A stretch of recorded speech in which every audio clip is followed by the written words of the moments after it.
the age of 22, standing at the crossroads of life, Julia felt the weight of the world pressing down on her shoulders.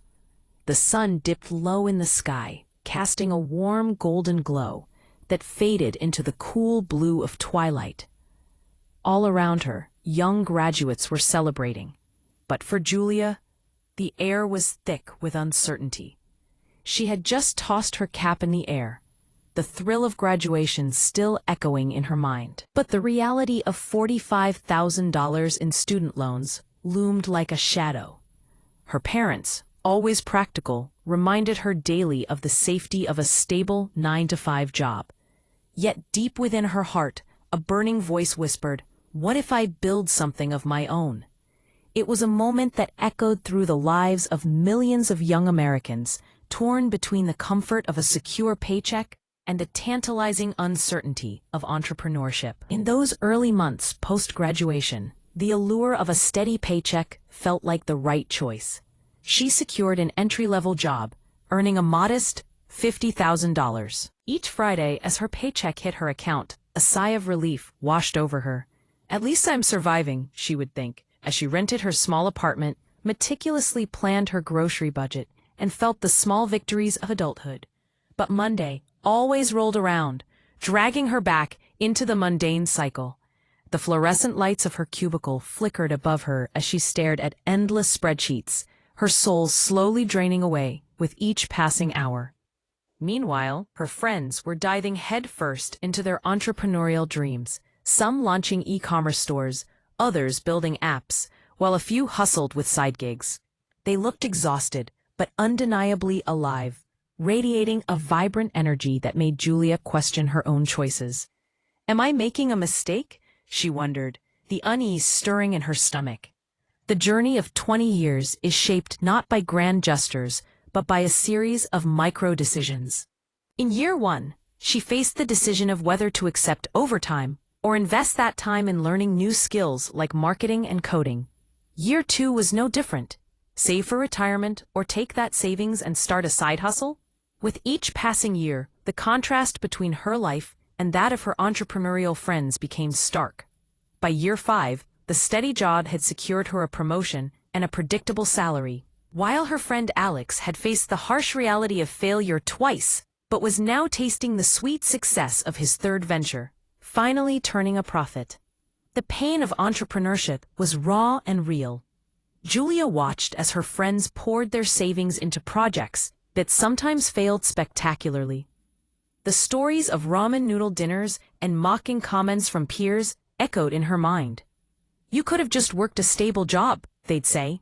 Yet, every setback taught invaluable lessons about marketing strategies, fiscal discipline, and the power of resilience. By year 10, Julia had climbed into middle management, earning about $90,000 a year. Yet she found herself battling the same 40-hour grind week after week. In contrast, her friend Sam had weathered the storms of entrepreneurship, emerging with a small but thriving digital agency that not only paid his bills, but also hired others, creating opportunities instead of merely filling a position. The tension between the job and the entrepreneurial path was like two trains running parallel, each with its own destination. The job offered predictability, mortgage approvals, steady insurance, and the promise of vacations twice a year. On the other hand, the business world was a roller coaster of volatility. One month bringing in $20,000, the next month dragging her into the red. But as the years passed, the truth emerged. While the job tightened its grip, the business, if nurtured, began to unravel the chains of routine. At year 15, Julia's colleagues still clocked in at 8 a.m. sharp, while her entrepreneurial friends reveled in choosing their workspaces, be it Miami, Los Angeles, or even a scenic beach in Bali. Entrepreneurship was not for the faint-hearted.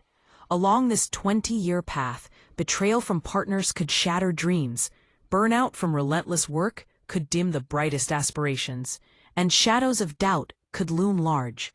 Yet, the vision, the dream of freedom, remained a flickering flame, keeping her alive. She remembered the sleepless nights of her 20s, the rejection from investors in her 30s, and the moment in her late 30s when her business finally crossed the $1 million mark in revenue. Each scar became part of her evolving story, every setback a chapter of her life where she learned, adapted, and ultimately thrived. Now, here was the dramatic twist. Not every entrepreneur would emerge victorious. Many would spend those 20 years chasing dreams only to find themselves worse off than had they chosen a stable job. However, those who combined strategy with persistence often achieved a way of life that no job could ever offer. They may not all become billionaires, but they gained control over their time, their income, and their own futures. Meanwhile, their job-focused peers, after 20 years, might look back with a tinge of regret, wondering, what if I had tried? The real tale unfolded not as a simple job versus business dichotomy, but as a narrative of vision over fear, risk against security, and the kind of life one dares to build over decades.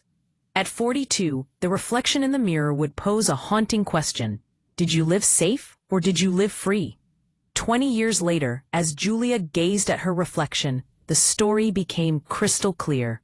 The character who had chosen the job found stability, a retirement plan, and perhaps a home paid off. Yet deep within, there lingered a quiet dissatisfaction, a sense of unfulfilled dreams left unexplored. On the flip side, the entrepreneur either emerged triumphant, owning multiple businesses and inspiring others, or bore the weight of failures, but reveled in the pride of having truly tried. And so, the conclusion of this 2-decade journey crystallized into a poignant truth. Success transcended mere financial gain. It encompassed freedom, fulfillment, and alignment with one's true self. A job might offer safety, but ownership was typically a distant dream. A business could tear one down, yet it also held the potential to rebuild them into an unstoppable force. The message echoed loudly, regardless of the path chosen, job or business. Commit fully, remain consistent, and remember that life is sculpted, not in a single year, but across decades of choices. The final lesson? Time will march on regardless. 20 years hence, one would arrive somewhere. The pivotal question remained, would that destination be a life designed by one's own vision, or a life dictated by the comfort of a paycheck? In the end, the chasm between a job and a business spelled the difference between living a story handed down and writing a story crafted with one's own hands.